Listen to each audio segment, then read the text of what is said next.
ಬೆಂಗಳೂರಿನಲ್ಲಿ ಪುಂಡರ ಹಾವಳಿ ಮತ್ತೆ ಮುಂದುವರೆದಿದೆ. ಕೆಎಸ್ಆರ್ಟಿಸಿ ಬಸ್ಗಳ ಗ್ಲಾಸ್ ಅನ್ನು ಒಡೆದು ಪುಂಡಾಟವನ್ನ ಮೆರೆದಿದ್ದಾರೆ.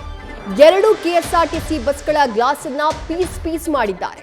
ಬೆಂಗಳೂರಿನ ಮೆಜೆಸ್ಟಿಕ್ನಲ್ಲಿ ಮಧ್ಯರಾತ್ರಿ ನಡೆದಿರುವಂತಹ ಘಟನೆ ಇದು.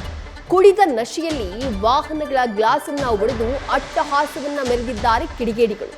ಬಸ್ಗಳಿಗೆ ದೊಣ್ಣೆಯಿಂದ ಗ್ಲಾಸ್ ಒಡೆದಂತಹ ಆರೋಪ ಸದ್ಯ ಕೇಳಿಬಂದಿರೋದು. ಬೆಂಗಳೂರು ಮೈಸೂರು ಮಾರ್ಗದ ಬಸ್ಗಳಿಗೆ ದೊಣ್ಣೆಯಿಂದ ದಾಳಿ ಮಾಡಲಾಗಿದೆ. ಬಸ್ ಅನ್ನ ಅಡ್ಡಗಟ್ಟಿ ಗ್ಲಾಸ್ಗಳನ್ನ ಒಡೆದು ಹಾಕಿದ್ದಾರೆ ಪುಂಡರು. ಇಬ್ಬರನ್ನ ಸದ್ಯ ಕಾಟನ್ಪೇಟೆ ಪೊಲೀಸರು ವಶಕ್ಕೆ ಪಡ್ಕೊಂಡಿದ್ದಾರೆ. 2 ಕಾರು ಆಟೋಗಳ ಗ್ಲಾಸ್ಗಳನ್ನ ಕೂಡ ಒಡೆದು ಹಾಕಿ ಪುಂಡಾಟವನ್ನ ಈ ಇಬ್ಬರು ಮೆರೆದಿದ್ದಾರೆ ಅನ್ನುವಂತಹ ಮಾಹಿತಿ ಲಭ್ಯವಾಗ್ತಾ ಇದೆ.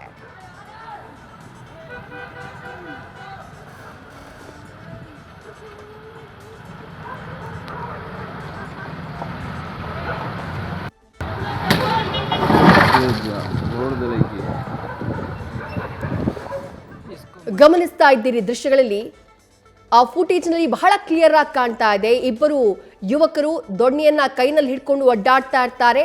ಯಾವ ವೆಹಿಕಲ್ ಬರುತ್ತೋ ಆ ವೆಹಿಕಲ್ನ ಮೇಲೆ ಬೀಸೋದು. ಎದುರುಗಡೆ ಬಂದಂತಹ ಕಾರ್ ಏನಿದೆ, ಕಾರ್ನ ಮೇಲೆ ಅಟ್ಯಾಕ್ ಮಾಡ್ತಾರೆ. ಒಂದು ಆಟೋ ಬರುತ್ತೆ, ಆ ಆಟೋದ ಮೇಲೂ ಕೂಡ ಅಟ್ಯಾಕ್ ಮಾಡ್ತಾರೆ. ಮತ್ತೊಂದು ಕಡೆ ನೀವು ಬಸ್ಗಳ ದೃಶ್ಯವನ್ನ ಗಮನಿಸ್ತಾ ಇದ್ದೀರಿ. ಕೆಎಸ್ಆರ್ಟಿಸಿ ಬಸ್ ಬೆಂಗಳೂರಿನಿಂದ ಮೈಸೂರು ಕಡೆಗೆ ಪ್ರಯಾಣವನ್ನ ಬೆಳೆಸ್ತಾ ಇದ್ದಂತಹ ಬಸ್, ಆ ಬಸ್ನ ಮೇಲೂ ಕೂಡ ದಾಳಿಯನ್ನ ಮಾಡಲಾಗಿದೆ. 2 ಬಸ್ಗಳ ಮೇಲೆ ಅಟ್ಯಾಕ್ ಮಾಡಿದ್ದಾರೆ. ದೊಣ್ಣೆಗಳಿಂದ ಬಸ್ನ ಗಾಜನ್ನ ಪುಡಿ ಮಾಡಿದ್ದಾರೆ. ಸದ್ಯ ಇಬ್ಬರನ್ನ ವಶಕ್ಕೆ ಪಡೆಯಲಾಗಿದೆ ಅನ್ನುವಂಥ ಮಾಹಿತಿ.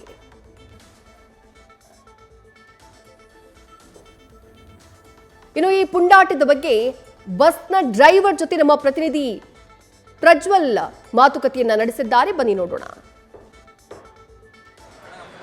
ಬೆಂಗಳೂರಿನಲ್ಲಿ ಮಧ್ಯರಾತ್ರಿ ಪುಂಡರು ಅಟ್ಟಹಾಸವನ್ನ ಮೆರೆದಿದ್ದು ಕೆಎಸ್ಆರ್ಟಿಸಿ ಬಸ್ನ ಗಾಜನ್ನ ಪುಡಿಗೊಳಿಸಿದ್ದಾರೆ. ಆಟೋದಲ್ಲಿ ಬಂದಂತಹ ದುಷ್ಕರ್ಮಿಗಳು ಈ ಒಂದು ಕೃತ್ಯವನ್ನ ಎಸಗಿದ್ದಾರೆ ಅನ್ನುವಂಥದ್ದೇ ಅದು ಪ್ರಾಥಮಿಕವಾಗಿ ಲಭ್ಯವಾಗ್ತಾ ಇರುವಂತಹ ಮಾಹಿತಿ. ನಮ್ಮೊಂದಿಗೆ ಆ ಒಂದು ಕೆಎಸ್ಆರ್ಟಿಸಿ ಬಸ್ನ ಚಾಲಕರಿದ್ದಾರೆ, ಅವ್ರನ್ನೇ ಮಾತನಾಡಿಸ್ತಾ ಹೋಗ್ತೀನಿ. ಘಟನೆ ಏನಾಯಿತು, ಯಾವ ರೀತಿಯಲ್ಲಿ ಆಯಿತು ಅನ್ನೋದನ್ನ ಅವ್ರ ಹತ್ರನೇ ಕೇಳ್ತಾ ಹೋಗೋಣ. ಸರ್, ಯಾವ ರೀತಿಯಲ್ಲಿ ಈ ಒಂದು ಘಟನೆ ನಡೀತು, ಅವ್ರು ಯಾಕಾಗಿ ಬಂದು ಈ ಗ್ಲಾಸನ್ನು ಹೊಡೆದ್ರು ಸರ್? ನಾವು ಬರ್ತಾ ಈ ಕಡೆ ಮೈಸೂರಿಂದ ಬೆಂಗಳೂರು ಬಂದು ಇಲ್ಲಿ ಬಸ್ ಸ್ಟ್ಯಾಂಡ್ ಒಳಗಡೆ ಹೋಗ್ಬೇಕಾಗಿ ಸಿಗ್ನಲ್ ಇದ್ದಿದ್ದಿಲ್ಲ ನಮ್ಗೆ ಹೋಗ್ಲಿಕ್ಕೆ. ಇಲ್ಲಿ ಸ್ಟಾಪ್ ನಿಲ್ಲಿಸಿದ್ವಿ ಗಾಡಿ, ಆ ಸಿಗ್ನಲ್ ಮೂವ್ ಆದ್ರೆ ಹೋಗ್ಬೇಕಂತೇಳಿ. ಅವರು ಏಕಾಏಕಿ ಆ ಸೈಡಿಂದ ಬಂದರು, ಆಟೋದಲ್ಲಿ ಬಂದರು. ಏನು ಬಾಯಿಗೆ ಏನು ಬರ್ತೈತೆ ಆ ಬೇಗಳ ಬೇಯ್ದು ಆ ದೊಣ್ಣೆ ತೊಗೊಂಡು ಬಂದ ಸೀದಾ ಹೊಡಿದೇನು ಮಾಡಿದ್ರು ಅವರು. ಏನು ವಿಚಾರ, ಏನು ಮಾತು ಇಲ್ಲ ಅವ್ರಿಗೆ, ನಮ್ಗೆ ಮಾತಾಡಿಲ್ಲ, ಏನಿಲ್ಲ. ಅವ್ರು ಸುಮ್ಮನೆ ಏಕಾಏಕಿ ಬಂದು ಹೊಡೆದಿದ್ದು. ಆನಂತರ ಜನ ಎಷ್ಟು ಗಾಬರಿ ಆದರು ಅಂದರು, ಅಷ್ಟೊಂದು ಗಾಬರಿಯಾಗಿ ಜನ ಎದ್ದು ನಿಂತುಬಿಟ್ರು ಬಸ್ನಲ್ಲಿ. ಅಲ್ಲ, ರಾತ್ರಿ ಈ ಹೊತ್ತಿನಲ್ಲಿ ಇಷ್ಟೊಂದು ಎಲ್ಲ ಪ್ರಯಾಣಿಕರು, ಮಹಿಳೆಯರು ಇರ್ತಾರೆ, ಎಲ್ಲ ಇರ್ತಾರೆ. ಸುರಕ್ಷಿತವಾಗಿ ನಾವು ಕರ್ಕೊಂಬರ್ತೀವಿ. ನಾವು ಇವು ಮಧ್ಯರಾತ್ರಿಯಲ್ಲಿ ಈ ಥರ ಮಾಡಿದ್ರೆ ಯಾರಾಗಿ ಭಯ ಬರೋಲ್ಲ. ಅವ್ರು ಯಾವ ರೀತಿ ಅಂದರೆ ಬಂದು ಸುಮ್ಮನೆ ಅಡ್ಡ ಹಾಕಿದ್ರೆ ಅಥವಾ ಏನಾದ್ರು ಪಾರ್ಕಿಂಗ್ ವಿಚಾರ ನಾನು ಮುಂದಾಕಿ ಹಿಂದಾಕಿ ಅನ್ನುವಂಥ ಮಾತನ್ನು ಹೇಳಿದ್ರು? ಸುಮ್ಮನೆ ಬಂದು ಅಡ್ಡ ಹಾಕಿದ್ದವರು. ಎಷ್ಟು ಜನ ಇದ್ರು ಸರ್ ಆಟೋದಲ್ಲಿ? ಎಷ್ಟು ಜನ ಇದ್ರು? ಎಷ್ಟು ಆಟೋ ಬಂದಿದ್ರು? 5 ಜನ ಇದ್ರು. ಎಷ್ಟು ಜನ ಒಟ್ಟು? ಎಷ್ಟು ಆಟೋ ಬಂದಿದ್ರು? 2 ಆಟೋ ಇದ್ದು, ಒಂದು ಬೈಕು. 2 ಆಟೋ, ಒಂದು ಬೈಕು. ಸರ್, ಈಗ ಪೊಲೀಸ್ನವರು ಇಬ್ಬರು ವಶಕ್ಕೆ ತಗೊಂಡಿದ್ದಾರೆ ಅಂತ ಅಂದ್ರು. ತೊಗೊಂಡಿದ್ದಾರೆ. ಕೂಡಲೇ ಅರೆಸ್ಟ್ ಮಾಡ್ಕೊಂಡ್ರೆ ಅಥವಾ ಆಮೇಲೆ ಲೇಟ್ ಆಗಿ? ಇಲ್ಲ, ಆಗಲೇ ಕೂಡಲೇ ನಾವು ಫೋನ್ ಮಾಡಿದ ತಕ್ಷಣ ಪೊಲೀಸವ್ರು ಬಂದು ಅರೆಸ್ಟ್ ಮಾಡಿದ್ರು. ಅವರು ಕೂಡಲೇ ಅರೆಸ್ಟ್ ಮಾಡಿದ್ದಾರೆ. ಬಟ್ ಸ್ಟೇಷನ್ನಲ್ಲಿ ಏನು ಹೇಳಿದ್ರು? ಈಗ ನಿಮ್ಮ ಮಾತಾಡಿದ್ರು ಸ್ಟೇಷನ್ನಲ್ಲಿ? ಅವ್ರು ಏನು ಹೇಳ್ತಾ ಇಲ್ಲ, ಅವ್ರು ಇನ್ನೂ ಮಾತಾಡ್ತಾ ಇಲ್ಲ. ಎಣ್ಣೆ ನಿಷೇಧ ಡೌನ್ ಆಗಿಲ್ಲ ಅವರು. ಎಣ್ಣೆ ಐಟಲ್ ಮಾಡಿರೋದು? ಎಣ್ಣೆ ಐಟಲ್. ಪ್ರಯಾಣಿಕರಿಗೆ ಏನೂ ಆಗಲಿಲ್ಲ? ಪ್ರಯಾಣಿಕರಿಗೆ ಏನಾಗಿಲ್ಲ. Thank you sir. ಇದು ಚಾಲಕರ ಮಾತು. ಅಂದರೆ ಪ್ರಯಾಣಿಕರಿಗೆ ಯಾವುದೇ ರೀತಿಯಲ್ಲೂ ಕೂಡ ತೊಂದರೆ ಆಗಿಲ್ಲ. ಈಗಾಗಲೇ ಇಬ್ಬರನ್ನ ವಶಕ್ಕೆ ಪಡೆಯುವಂಥ ಒಂದು ಕೆಲಸವನ್ನು ಕೂಡ ಮಾಡಿದ್ದಾರೆ. 2 ಬಸ್ಗಳ ಒಂದು ಗಾಜನ್ನು ಪುಡಿಗೊಳಿಸಿರುವಂಥದ್ದು, ಅದು ಕೂಡ ಎಣ್ಣೆ ಮತ್ತಿನಲ್ಲಿ ಈ ರೀತಿಯ ಒಂದು ಘಟನೆ ಆಗಿದೆ ಅನ್ನುವಂಥದ್ದೇ ಅದು ಸ್ಪಷ್ಟವಾಗಿ ಗೊತ್ತಾಗ್ತಾ ಇದೆ.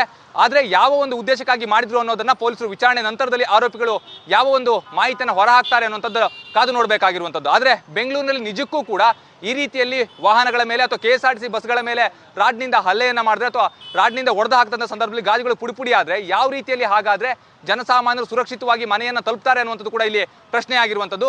ಈ ರೀತಿಯ ಪುಂಡರನ್ನು ಈಗ ಪೊಲೀಸರು ಕೂಡ ಹೆಡೆಮುರಿ ಕಟ್ಟದೇ ಇದ್ರೆ ಮುಂದಿನ ದಿನಗಳಲ್ಲಿ ಸಾಕಷ್ಟು ಸಮಸ್ಯೆಯನ್ನು ಎದುರಿಸಬೇಕಾಗುತ್ತೆ. ಕ್ಯಾಮರಾ ಪರ್ಸನ್ ಚಂದ್ರೇಶ್ ಜೊತೆ ಪ್ರಜ್ವಲ್ ನಿಟ್ಟೂರ್, ನ್ಯೂಸ್ ಫಸ್ಟ್, ಬೆಂಗಳೂರು.